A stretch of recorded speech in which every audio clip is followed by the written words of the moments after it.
बिल्लाहि मिनश्शैतानिर्रजीम बिस्मिल्लाहिर्रहमानिर्रहीम। रज़ा नामा में आपको खुश आमदीद। मैं हसनैन रज़ा और आज एक बड़ा इम्पॉर्टेंट टॉपिक है जिसके ऊपर आज हमने बात करनी है। वो इम्पॉर्टेंट टॉपिक क्या है कि हम कामयाब होना चाहते हैं, हर बंदा कामयाब होना चाहते हैं, लेकिन उस कामयाबी के पीछे या उस कामयाबी के प्रोसेस के अंदर क्या स्ट्रैटेजी जो है वो अप्लाई करनी चाहिए। सबसे बड़ा पॉइंट जो कि आज हमने 2-3 मिनट के अंदर डिस्कस करना है वो है ग्रुप वर्क। ठीक है कि ग्रुप की सूरत में, जमात की सूरत में आगे मूव किया जाए, आगे बढ़ा जाए।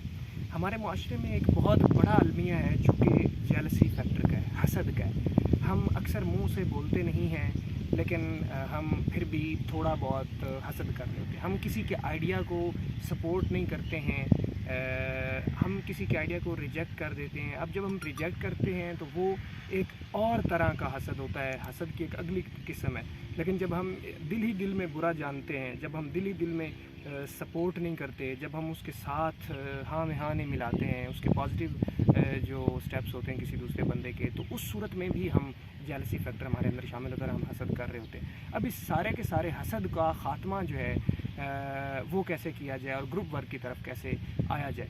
अल्लाह ताला ने कुरान पाक में इरशाद फरमाया है यदुल्लाहिल जमात, के जमात पर अल्लाह का हाथ है। ग्रुप वर्क जो है उसके ऊपर अल्लाह की ज़ात का साया होता है। तो इसका फ़ायदा क्या है, किस तरीके से ये चीज़ें हमारे सामने आती हैं, इसकी एक छोटी सी मिसाल लेते हैं। मैं इस चीज़ को ऐसे बयान करूँगा कि मैं यहाँ पर बैठा हूँ और एक मेरे साथ मेरा दोस्त यहाँ है, एक यहाँ पर है, एक यहाँ पर, एक यहाँ पर, एक यहाँ पर, और ये जो सारा सर्कल है, हर बंदा एक डोरी के ज़रिए दूसरे सारे दोस्तों के साथ जुड़ा हुआ है। हर बंदा एक डोरी के ज़रिए दूसरे सारे दोस्तों के साथ जुड़ा हुआ है। अब जब एक बंदा जो है वो उसका आइडिया क्लिक होता है, एक बंदा कामयाब होता है, तो हमें हसद नहीं करना चाहिए बल्कि हमें खुशी होनी चाहिए, क्योंकि किसी एक दोस्त के अपग्रेड होने की वजह से उसका फाइनेंशियल लेवल या कि सक्सेस स्टोरी के हवाले से अगर हम बात करें तो जब उसका स्टैंडर्ड हाई होता है तो ऑटोमेटिकली हमारा स्टैंडर्ड हाई हो जाता है। किस तरीके से कि हम डोरियों के ज़रिए एक दूसरे के साथ जुड़े हुए होते हैं। अब जब उन सब में से, उस पूरे ग्रुप में से एक बंदा भी ऊपर जाने की कोशिश करता है, उड़ने की कोशिश करता है, फ्लाई करने की कोशिश करता है, तो क्या होता है कि वो हम सब को भी अपने साथ खींचता है। अगर हमारे पैर कच्चे हैं, अगर हम उड़ नहीं सकते, या कि हमें उड़ना आता नहीं है, या कि हम उड़ना जानते नहीं, या कि हम उड़ने के अभी पहले फेजेस में हैं, सीखने के फेजेस में, तो हम हल्के से भी पैर हिलाएंगे ना तो हम उस इंसान के साथ उड़ना शुरू हो जाएंगे। तो पता चला कि किसी अपने एक दोस्त की कामयाबी जो है वो भी हमें भी जो है बिल्कुल अपने साथ साथ आगे जो है वो लेके जा रही होती है, ऊपर लेके जा रही होती है। लेकिन हमारा काम उल्टा होता है। हम क्या करते होते हैं, हम जब वो बंदा उड़ने की कोशिश करता है और वो दूसरों को सपोर्ट में वो ऊपर उन डोरियों से खींच रहा होता है, तो हम सारे नीचे बैठ के उन डोरियों को नीचे खींचते हैं, और नीचे खींचने के साथ साथ हम अपनी नेगेटिविटी की ताकत से उसको भी नीचे गिराने की कोशिश करते हैं। जब वो नीचे गिर जाता है तो सारे ज़मीन पे पड़े हुए हैं। अब कोई भी कामयाबी की सीढ़ियाँ जो है उसको उस पर नहीं चढ़ रहा होता, कामयाबी का सफ़र नहीं कर रहा होता। तो ये चीज़ जो होती है ये कलेक्टिवली मजमूई और इज्तिमाई तौर पर हमें नुकसान देती है। ठीक है, अगर हम कामयाब होना चाहते हैं तो हम देखें कि हमारे ग्रुप में जो है वो लोग कितने कामयाब हैं। मेरा स्टैंडर्ड वही होगा जो मेरे साथ साथ मेरे सर्कल फ्रेंड्स जो है, मेरा फ्रेंड सर्कल जो है उनका होगा, और मेरे सर्कल फ्रेंड्स जो हैं वो जितने कामयाब होंगे उतना ही मेरी कामयाबी जो है उसके रास्ते खुलेंगे। अगर मेरे दोस्त ज़्यादा कामयाब हैं तो मेरे इसका मतलब है ताल्लुकात और रिलेशंस उतने कामयाब हैं, और जितने मेरे रिलेशंस ताल्लुकात कामयाब हैं उतना ही मैं कामयाब हूँगा, या कि हो सकता हूँ, या कि मेरे लिए चांसेस उतने ज़्यादा बढ़ जाते हैं। तो किसी दोस्त की कामयाबी पे खुश होना ज़्यादा ज़रूरी होता है।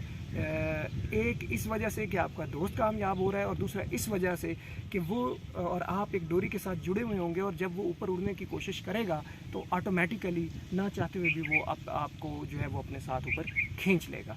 ठीक है, तो उससे आपकी कामयाबी के इम्कानात बढ़ जाते हैं। जबकि दूसरी तरफ अगर हम सर्कल फ्रेंड्स की बात करें, मिसाल के तौर पर यहाँ 5 दोस्त हैं, तो मैं उन 5 दोस्तों के साथ उन डोरियों से जुड़ा हुआ हूँ। दूसरा जो दोस्त है वो बकिया 4 के साथ, 5 के साथ उन डोरियों से जुड़ा हुआ है। तीसरा जो है वो इन सब के साथ जुड़ा हुआ है। तो हर बंदा दूसरे सब के साथ जुड़ा हुआ है। तो जब वो अपग्रेड होगा तो ऑटोमेटिकली आपकी अपग्रेडेशन के, आपकी कामयाबी के चांसेस बढ़ जाएंगे।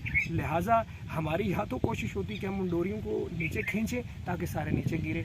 ठीक है, उससे भी नाकामी होती है, दूसरे की तो होती है, हमारी भी साथ होती है। ٹھیک ہے، اور یا تو ہم ان ڈوریوں کو کاٹنے کی کوشش کرتے ہیں. تو لہٰذا میری ایک ہمبل سی ریکویسٹ ہے تمام لوگوں سے جو سن رہے ہیں کہ ان ڈوریوں کو سپورٹ کریں، ان کو کاٹیں نہیں، نہ ہی ان سے نیچے کھینچیں. اگر کوئی اڑ رہا ہے اور اوپر اڑنا چاہتا ہے تو آپ اس کو سپورٹ کریں اور ساتھ اپنے پر بھی ہلائیں ہلکے ہلکے، تاکہ وہ آپ کو بھی کھینچ کے اپنے ساتھ اوپر لے جائے. آج کی جو ویڈیو اور آج کا لیکچر تھا وہ گروپ ورک کے اوپر تھا. ید اللہ الجماعت، جماعت پہ اللہ کا ہاتھ ہے، اس کے اوپر تھا. ٹھیک ہے، ایک دوسرے کو سپورٹ کریں، ایک دوسرے کی کامیابیوں پہ خوش ہوں، ایک دوسرے کے خلاف حسد والی سوچ مت رکھیں. ٹھیک ہے، اور معاشرے کو اسی طرح آگے بڑھنے کا موقع دیں. آج کے اس لیکچر میں اتنا ہی. انشاءاللہ نیکسٹ لیکچر میں نئے آئیڈیاز کے ساتھ، نئی سوچ کے ساتھ جو ہے وہ ہم آپس میں بات چیت کرتے رہیں گے. اب تک کے لیے اللہ حافظ. اگر اس کے اوپر کسی کو تنقیدی جائزہ لینا ہے اور بات کریں تو وہ کمنٹس میں، یا کہ اس کے علاوہ جو ہے وہ واٹس ایپ پہ وہ رابطہ کر سکتا ہے اور اس کے اوپر بات چیت کر سکتا ہے. تو بہت شکریہ، جزاک اللہ، تھینک یو ویری مچ. اللہ حافظ.